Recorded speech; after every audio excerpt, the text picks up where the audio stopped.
It's a win or go home night for Dwayne Wade and the Miami Heat. They trail their first round series against the Sixers 3-1. For Joel Embiid, it'll be his first playoff game in front of the home folks in Philadelphia and could send him to the Eastern Conference semis.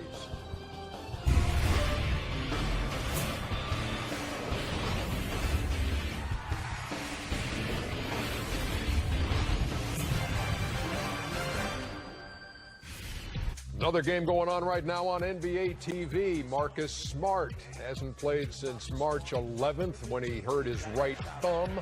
Came off the bench. Fed Terry Rozier for 3 there. Smart off the mark. But the Celtics corral the offensive board, and that's Marcus Morris inside. They led 23-15 after 1. They're pouring it on. Jason Tatum, hold that pose. 43-29 late in the first half, and that is the score with under 4 minutes to play, and that game is on NBA TV. Welcome to TNT NBA Tip-Off, presented by Auto Trader. The Heat and Sixers called by Brian Anderson. Kevin McHale and Rebecca Harlow is on the way, followed by the Spurs and Warriors. And here inside Studio J, Ernie Johnson, Charles Barkley, Kenny the Jet Smith, and Shaquille O'Neal. Shaq, I want to know something. You know how excitable a guy Joel Embiid is. Loves the game, really gets into it. What would your advice to him be playing in Philadelphia in front of the home folks for the first time in a closeout game? What is your advice to him on his approach? My advice to him is, I know there's a lot of things going on. Michael Rubin picked Meek Mill up in the helicopter. It's going to be super excitement in the building. My advice to him is let the game come to him. You don't have to do too much. Play the way you've been playing.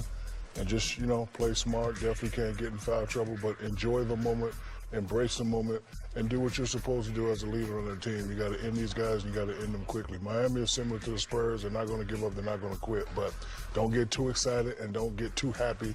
Be in the moment and dominate this game. Well, you know what? I'll pick up on that what Shaq is saying on both ends.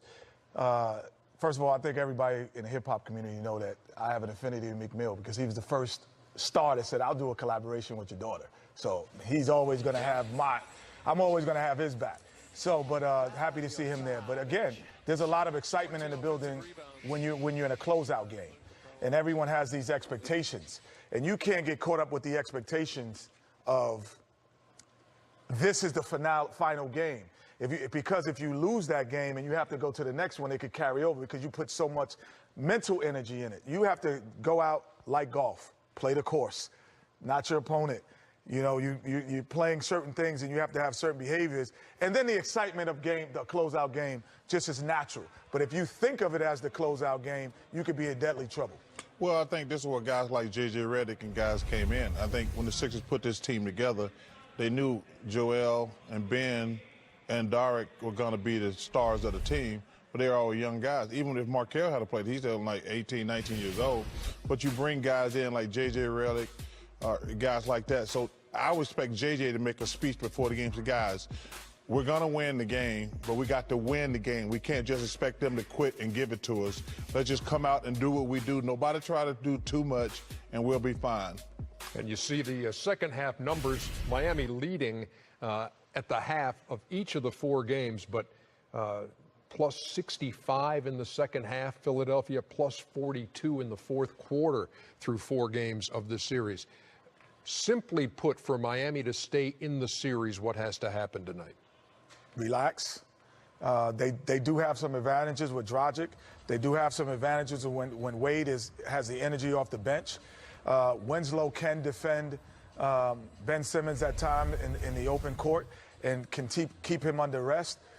So I think that overall they do have some things, but don't panic being down 3-1 and knowing that you could be down 10, 11 points, but how badly do you want to get back to South Beach?